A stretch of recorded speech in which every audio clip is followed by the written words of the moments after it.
Price the lord, hallelujah. പ്രിയ സഹോദരങ്ങളെ, ബുധനാഴ്ച ദിനത്തിൽ നാം ധ്യാനിക്കുന്നത് ഗലാത്യ 5:1.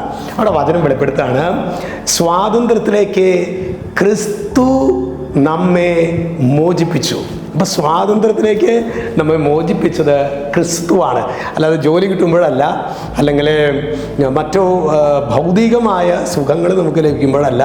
സ്വാതന്ത്ര്യത്തിലേക്ക്, ക്രിസ്തുവിലേക്ക് ഒരു വ്യക്തി പ്രവേശിക്കുമ്പോഴാണ് ക്രിസ്തു നൽകുന്ന സ്വാതന്ത്ര്യം നമുക്ക് അനുഭവിക്കാൻ പറ്റും. അതാണ് സ്വാതന്ത്ര്യത്തിലേക്ക് ക്രിസ്തു നമ്മെ മോചിപ്പിച്ചു. എന്നിട്ട് പറയാം, അതുകൊണ്ട് നിങ്ങൾ സ്ഥിരതയോടെ നിൽക്കുവിൻ. അതായത് ക്രിസ്തുവിൽ സ്ഥിരതയോടെ നിൽക്കുവിൻ, അടിമത്തത്തിൻ്റെ നുകത്തിന് ഇനിയും നിങ്ങൾ വിധേയരാകരുത്.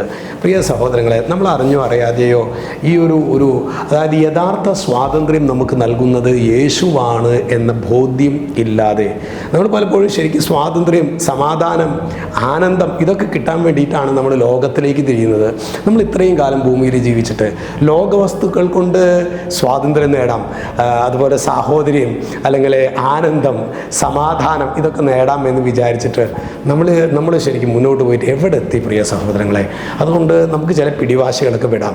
എന്നിട്ട് ഈശോയെ ഗൗരവമായി നമ്മുടെ ജീവിതത്തിൽ സ്വീകരിക്കാൻ വേണ്ട ഒരു കൃപ ഇന്ന് ബുധനാഴ്ചയിൽ ഔസേപിതാവിൻ്റെ കൂട്ടായ്മയിൽ ഈ ഒരു കൃപ, വചനം സത്യമാണല്ലോ പറയുന്നത് അല്ലേ?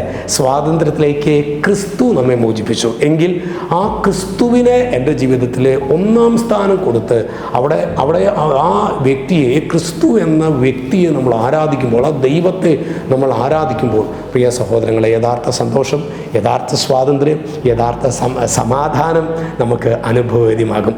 അത്തരത്തിലുള്ളൊരു അഭിഷേകത്തിലേക്ക് സ്വർഗം നമ്മെ വഴി നടത്തട്ടെ. രക്ഷിതാവായ യേശുക്രിസ്തുവിൻ്റെ നാമത്തിൽ അനുഗ്രഹിക്കുന്നു, ഇപ്പോഴും എപ്പോഴും എന്നേക്കും. ആമേൻ.